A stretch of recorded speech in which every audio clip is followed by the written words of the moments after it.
রাজ্যে সুশাসনের বার্তা দিয়ে ক্ষমতায় এসেছে বিজেপি। ক্ষমতায় আসার পর থেকেই রাজ্যে মানুষের উন্নতির কথা ভেবে একের পর এক কাজ হচ্ছে বাংলায়। রাজ্য সরকারের তরফ থেকে ইতিমধ্যেই নির্দেশিকা জারি করে বলা হয়েছে, রাজ্যে কোনো অবৈধ টোল ও ড্রপ গেট থাকবে না। বৈধ টোল ছাড়া কোনো টোল থাকবে না বাংলায়। মুখ্যমন্ত্রী শুভেন্দু অধিকারী সাফ জানিয়েছেন, কেউ এই রকম অবৈধ টোলের কারবারি করলে তার বিরুদ্ধে কঠোর আইনত ব্যবস্থা গ্রহণ করা হবে।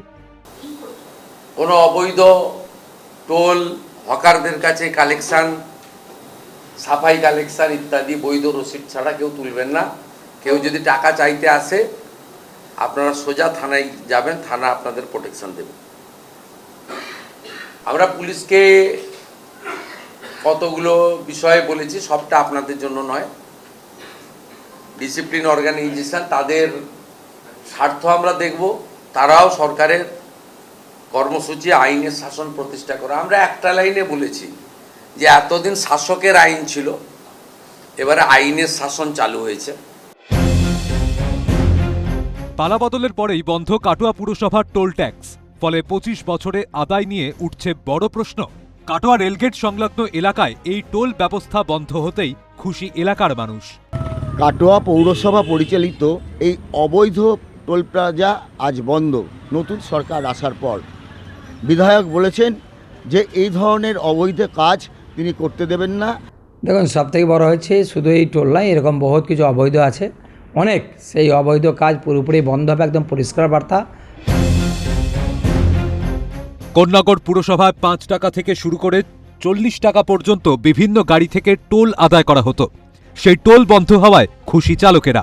আমরা এই মুহূর্তে দাঁড়িয়ে রয়েছি একদম কোন্নগর স্টেশন সংলগ্ন একটি সাবওয়েতে, যেখানে একটা সময়ে কোন্নগর পৌরসভা পরিচালিত এই টোল ট্যাক্সে টোল কাটা হতো। মানে অর্থাৎ এই ধরনের গাড়ি যেখানে যেত, তারা এই টোল ট্যাক্স তাদেরকে দিতে হতো। উল্লেখযোগ্য বিষয় হলো এই মুহূর্তে টোল ট্যাক্স নেওয়া বন্ধ হয়ে গেছে। প্রথমটা হচ্ছে সমস্ত রকম একদম বেআইনি ভাবে কোন্নগর পুরসভা এই টাকাটা নিত। কোন্নগর পুরসভার কোনো এখতিয়ারই নেই এটা নিয়ে টাকা নেওয়ার। তার কারণ এটা রেল সাবওয়েটা তৈরি করেছিল এবং সাবওয়েটা সর্বসাধারণের জন্য খুলে দেওয়া হয়েছিল, কিন্তু বেআইনি ভাবে কোন্নগর পুরসভা এই টাকা তুলতে রেলের জায়গায় রেল করেছে। পুরসভা নো অবজেকশন দিয়েছে।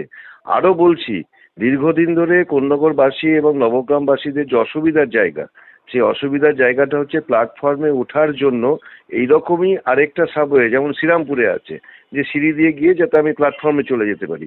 তার জন্য রেল টাকা স্যাংশন করে দিয়েছে, রেল ওয়ার্ক অর্ডার বের করে দিয়েছিল।